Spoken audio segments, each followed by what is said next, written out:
السلام علیکم ورحمۃ اللہ وبرکاتہ۔ نحمدہ و نصلی علی رسولہ الکریم، اما بعد، فاعوذ باللہ من الشیطان الرجیم، بسم اللہ الرحمن الرحیم۔ ہجوم کے ساتھ غلط راہ پر چلنے سے بہتر ہے کہ ہدایت کے راستے پر تنہا چل پڑو۔ حضرت ذوالبجادین کون تھے اور ان کی وفات اور دفن کا کیسا منظر تھا؟ یہ ایک بہت ہی ذوق آمیز حکایت ہے۔ یہ قبیلہ مزینہ کے ایک یتیم تھے اور اپنے چچا کی پرورش میں تھے۔ جب انہوں نے ہوش سنبھالا تو اسلام کا چرچا سنا۔ ان کے دل میں بت پرستی سے نفرت اور اسلام قبول کرنے کا جذبہ پیدا ہوا، مگر ان کا چچا کافر تھا۔ اس کے خوف سے انہوں نے اسلام قبول نہیں کیا۔ لیکن فتح مکہ کے بعد جب لوگ فوج در فوج اسلام میں داخل ہونے لگے تو انہوں نے اپنے چچا کو ترغیب دی کہ تم بھی دامن اسلام میں آ جاؤ، کیونکہ میں قبول اسلام کے لیے بے قرار ہوں۔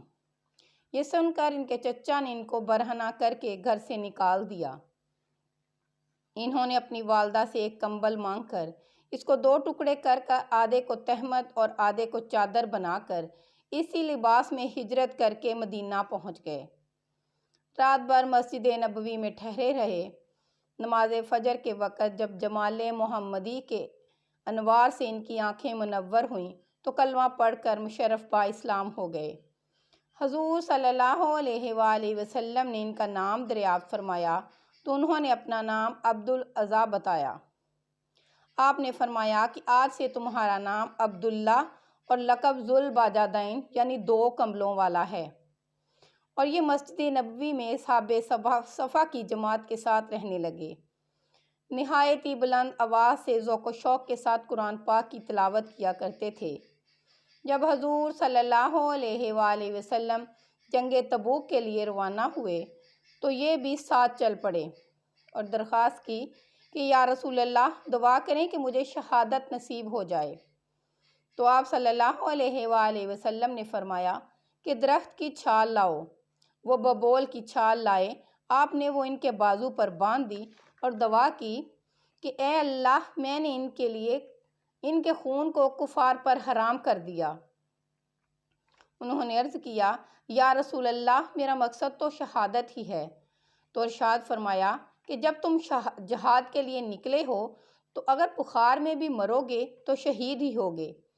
خدا کی شان کہ جب حضرت ذوالبجادین تبوک میں پہنچے تو بخار میں مبتلا ہو گئے اور اسی بخار میں ان کی وفات ہو گئی۔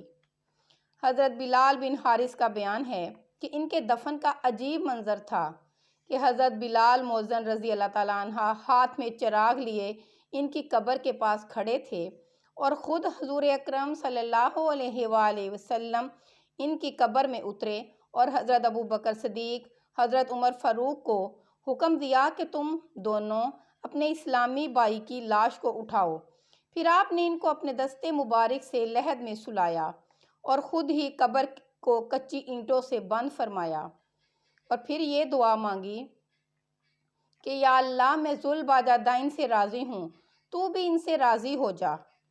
حضرت عبداللہ بن مسعود نے حضرت ذوالبجادین کے دفن کا یہ منظر دیکھا تو بے اختیار ان کے منہ سے نکلا کہ کاش ذوالبجادین کی جگہ یہ میت میری ہوتی۔ دوسروں کے لیے اچھا سوچو گے تو اللہ تعالیٰ تمہارے لیے راستے بنا دے گا اور مشکلیں آسان کر دے گا۔ وآخر دعوانا ان الحمد للہ رب العالمین۔ اللہ نگہبان۔